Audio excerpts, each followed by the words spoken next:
Right.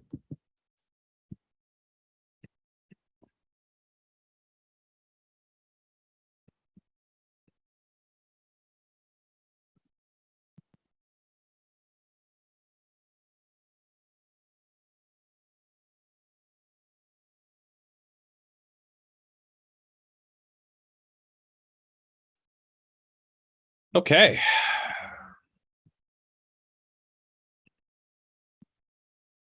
What's up, everybody?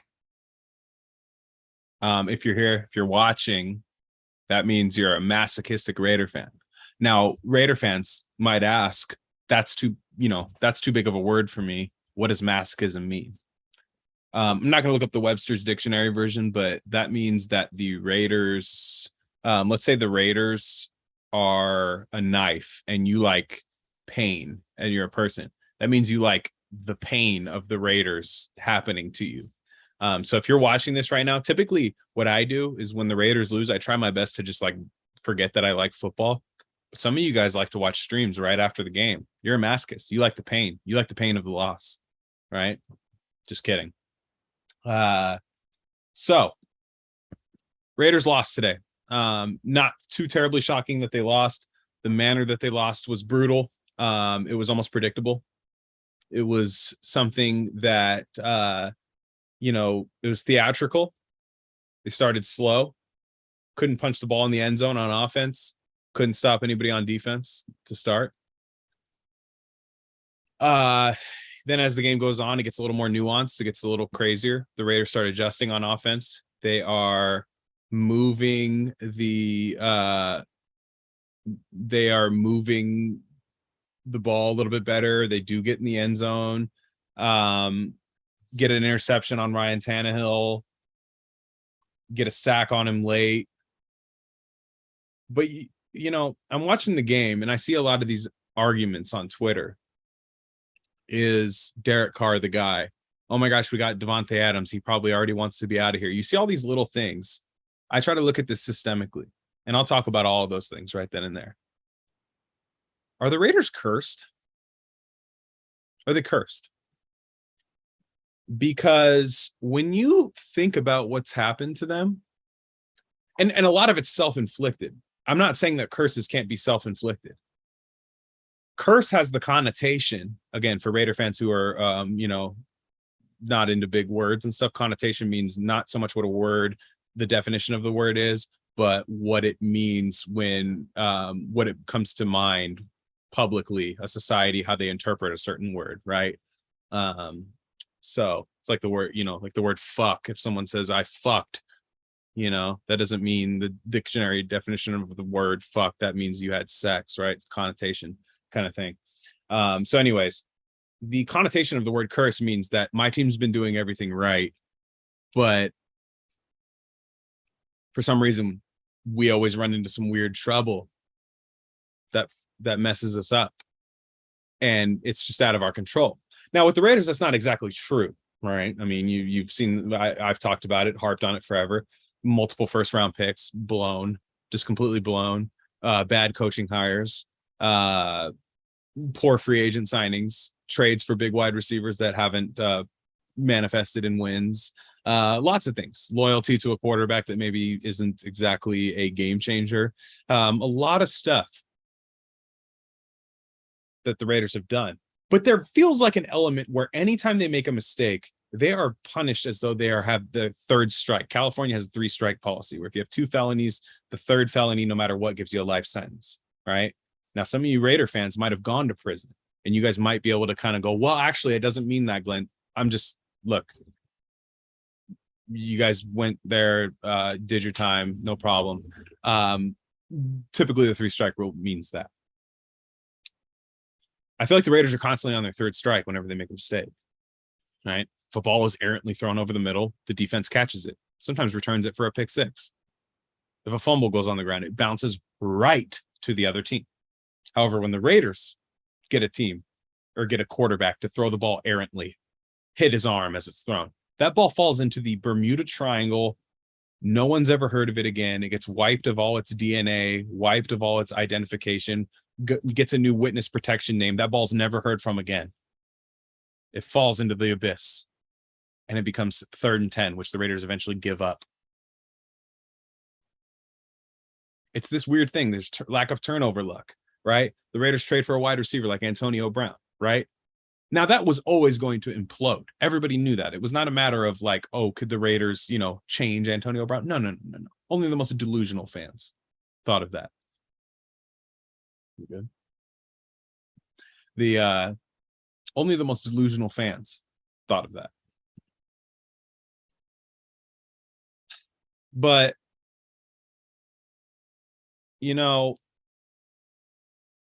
why are there all these Patriots fans in the fucking stream? I'm sorry, I'm looking at all this stuff. All the Patriots fan. I've understood how losses work. No, you haven't.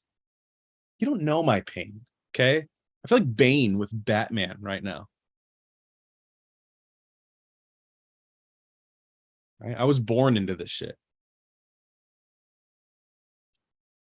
So, I feel like the Raiders are punished to the fullest extent for their mistakes. Like, you trade for Antonio Brown, you should at least get even 6 games of electric Antonio Brown, one bad game, then it goes off the rails. The Raiders get nothing. They get nothing. Nothing happens. They don't even get like they get like one training camp video, which where he catches the ball on Trayvon Mullen. They get nothing. Right?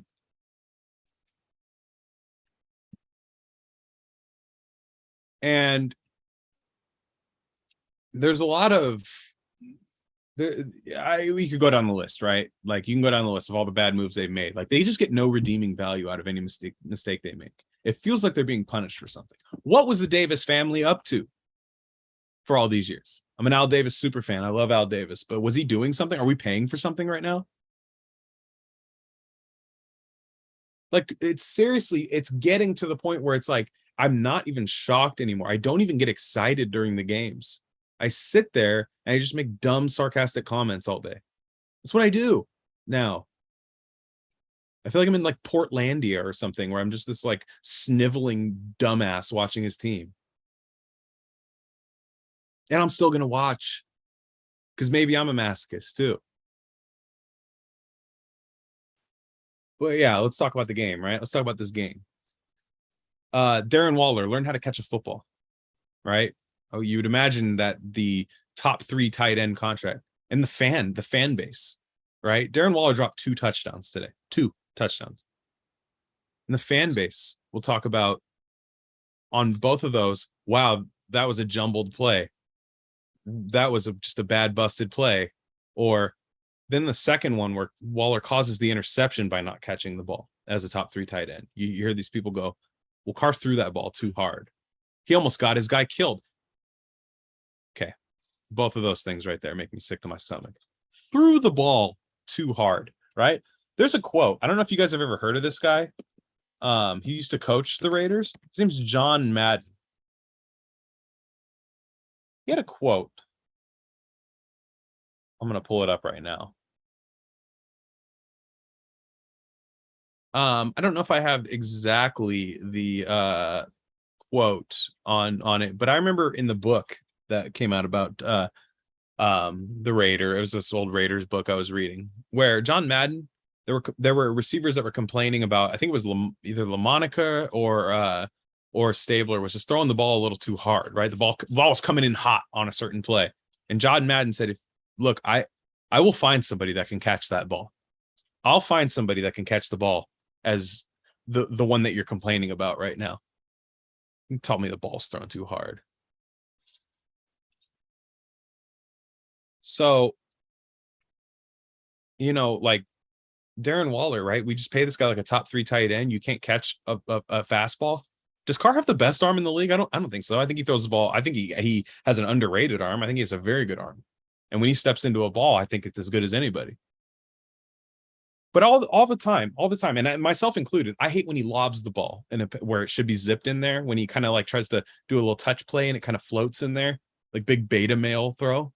No, he rips the ball in there as it had to be. Somebody say, oh, so everybody want to do screenshot from the broadcast. Oh, Adams open. Sure, fine, whatever. That ball should have been a touchdown. Twice, Darren Waller drops this ball. Raiders lost by 2 points, right? And Adams, too. right?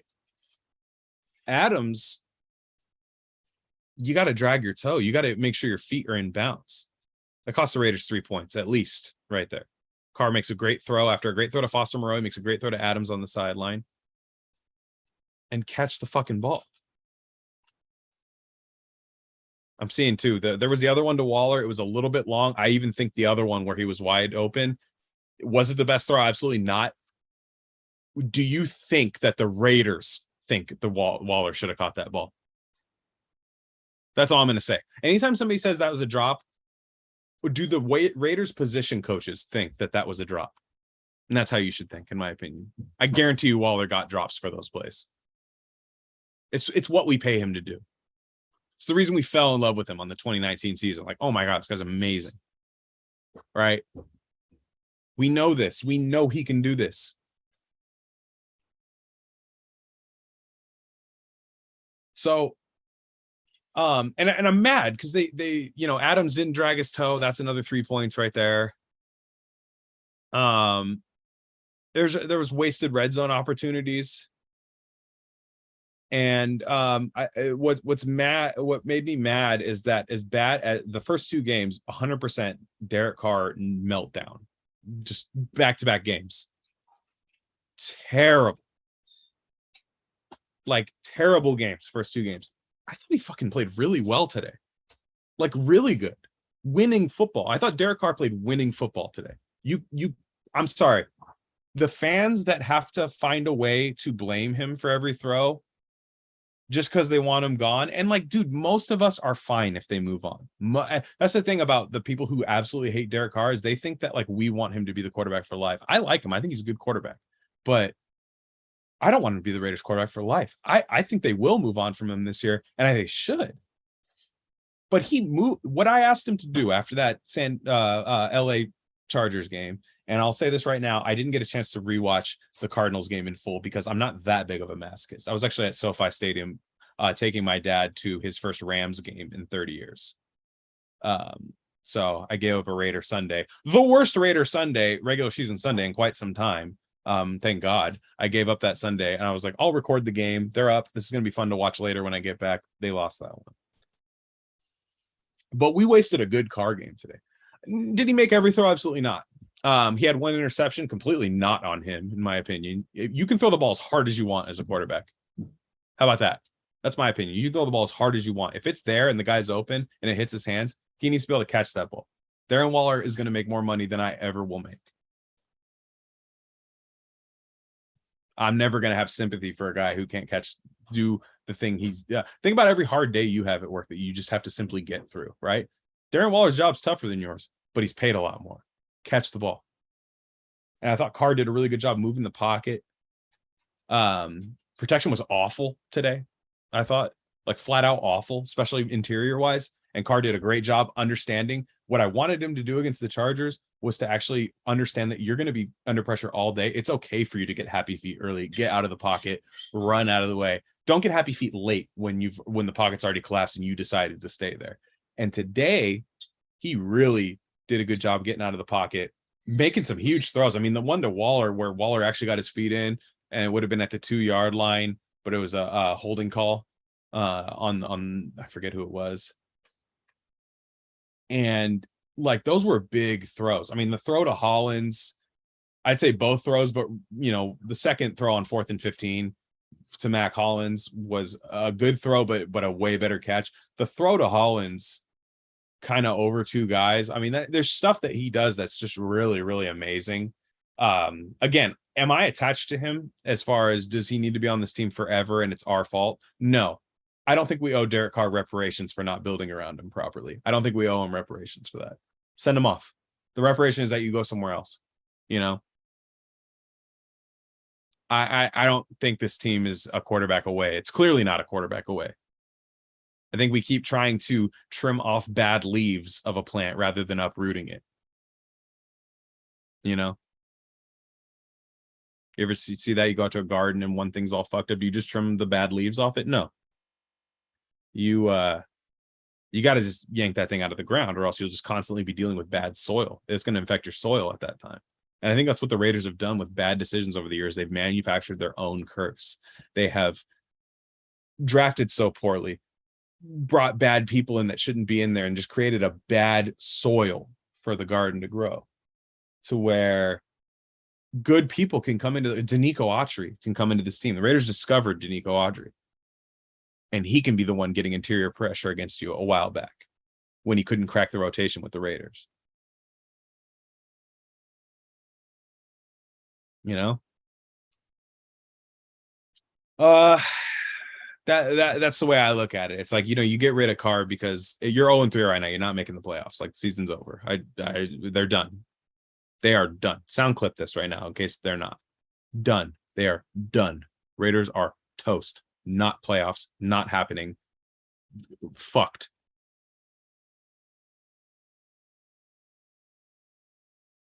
But that's the reason. I don't want to get rid of Carr because I think he's the worst quarterback in the league. That's just not simply true. And I saw a lot of people. It was a bad day for the Carr hater Twitter today because they did lose.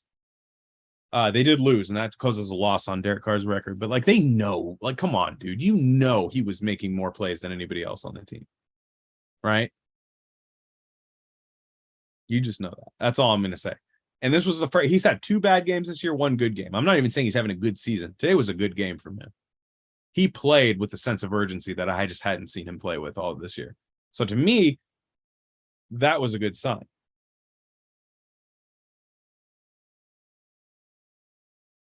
So Tier is chomping at the bit here. Tier, shout out Tier. He's been listening since the fucking beginning, man. Shout out to my guy.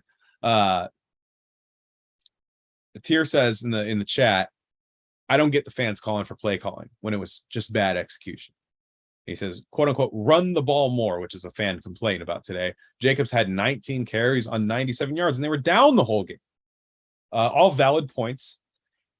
Here's my nuanced critique of what you're saying, Tier, because I think you're right. This is a passing team. They invested in the pass game. They didn't pay. They literally declined Jacobs' 5th-year option. Didn't get any linemen at all in the offseason. So clearly they weren't planning on being a run-the-ball team. Could that be a mistake? Possibly, because Jacobs looks great right now, to be honest. I think this is the best I've ever seen Josh Jacobs look. Truly, he looks really good. Last 2 years of Jacobs, especially his rookie year, he looked really good. But last 2 years of Jacobs, it's like if a guy got his hand on him in the backfield, you just go down. But he is like Le'Veon Bell this year. He looks really good. Now that last drive, which look, they end up getting the touchdown. That last drive, the fourth and where they hit the 4th and 15, and the Mac Hollins ephus pitch to Mac Hollins. That was sick, by the way. That was one of the weirdest Raider touchdowns I've ever seen. Not getting enough. I'm going on tangents here because it's the reaction, but not enough is being talked about that touchdown to Mac Hollins. That was when that ball came out of Carr's hand. I thought it slipped out. I thought it slipped out of his hand like a rainy day in PE. And it goes right to Mac Hollins, and Mac Hollins just caught it over his little brother. It was the weirdest thing I've ever seen. Another just weird Raider touchdown. It was just no way in hell when that ball came out of his hand, and it was like, oh God, we just lost. And then it just goes right into Mac Hollins. Mac Hollins is totally Andre Holmes. I called it since the beginning. He's Andre Holmes, and Carr loves him. And he's good. He's good. So with the Jacob stuff, I just think on that last drive, it would have been nice to run him a little bit because just strategy wise, it didn't really matter in terms of result, but strategy wise, wouldn't it make sense to run Josh Jacobs a little bit so you make sure the Titans never get the ball back in regulation, or at least with any considerable time? And I thought in the red zone they kind of shied away from him, and I'm not a huge fan of red zone passing all the time, but I think there's a few times where you can do some creative runs to get Josh Jacobs a light box to run against, spread everybody out, single backfield, shotgun, and maybe see if you can get Josh Jacobs a free release into the end zone because he's running the ball well. That running the ball more is a dumb statement here. I completely agree with you. Run the ball more. Nah, I think they're fine, dude. You clearly built this team to win shootouts in the AFC West. And it's fucked because they really just needed to win that Cardinals game. Because even being 1-2 right now with some close losses, you'd be like, okay, couple games we'll get right, But that Cardinals loss really fucks you, puts you at 0-3. And McDaniels had a closed door meeting with Mark Davis, which that's not the best thing after 0-3. I haven't seen the pressers yet. I don't really want to till at least tomorrow. So if anybody can put in the chat if that got cleared up at all, guys, let me know. But the closed door meeting doesn't feel right, and that's because Mark Davis knows. He's like, look, dude, I came out of pocket for this team. Like, I really, people were saying on Twitter, Mike Davis don't have no money. He put down some money on this team, and that's a little scary. But for him, I can imagine why he's like, look, dude, we got to win at least one of these games. 1-2 and 0-3 is so different. If we were 1-2 right now, it's not that I would feel fine, but I wouldn't feel defeated. But 0-3 is rough. And then you got a division opponent, Denver. I'm watching them play right now. Literally just kicked off. They don't look great, but it's like neither did the Titans. The Titans are not a good football team. I called them as being good. They're not good. I called them before the season. I thought they'd be good. They're not good. They're not really particularly good at wide receiver. Derrick Henry had a monster game against the Raiders, but their offensive line's not that good. Ryan Tannehill kills the Raiders, and I actually think he never gets enough credit for how good he is, but they're just not that good. Defensively, they didn't do one single thing on defense that even was eye-popping to me at all. I thought the Raiders moved the ball well against them, and I thought their offense looked better, just talent-wise, than the Tennessee defense. That's not a good team. So Raiders shouldn't be favored against anybody. And what they're going to do this year, by the way, they're not getting a top 5 pick. I hate when people say this. Oh, we're going to draft CJ Stroud. No, we're going to draft 11th this year. They're going to win like 3 straight games over teams they shouldn't even beat half the time, and then lose against the Colts or something. They're just going to do something like that. This is just one of those Raiders seasons. I'm coping, man. It's tough. Like, I thought that was like, that Cardinals thing really broke them, because with Josh McDaniels, I just wonder why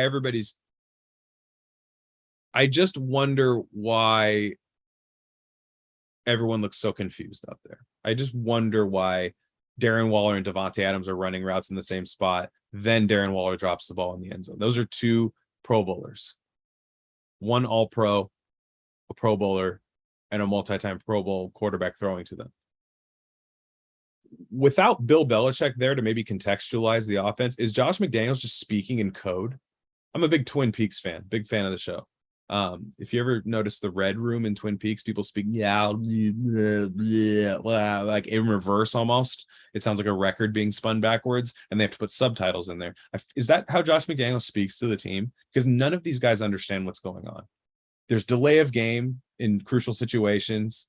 There's all types of stuff, and nobody looks comfortable. There's like weird snaps where like there's halfback draws where like Carr doesn't know where Jacobs is, and certain things. You just see it. They're just weird, robotic, rigid team right now. And I just wonder, is McDaniels the teacher that we think he should be? Was Bill Belichick always there to contextualize the offense for these people, right? To maybe get it to the people like the Brandon LaFells of the Patriots, the random tight ends that would come in and be good backups there, like the random guys that the Raiders need, because it looks like Mac Hollins understands that language and nobody else. And Derek Carr, actually, I think Derek Carr probably understands the offense, but even him to a sense with the delay of game, is he able to take that message and relay that to the team? Maybe that's still lost, because it's weird, man. It just looks bad. So I'm going to get out of here. I don't want to be too long here. I had to give my thoughts. It was an awful, awful, awful game. It just looked bad. They left points on the field all the time. Guys were not catching. I mean, like Keelan Cole just like comically dropping that touchdown. There was not even contested. Just all these things happening, and you just wonder, like, is this just the Raiders, right? Or is everybody that leaves here going to be Danico Autry? So that's it for me, guys. That's all I got. Super negative. Maybe I'll be back later this week, a little more positive, but I doubt it. 0-3 is a death sentence. See you guys later.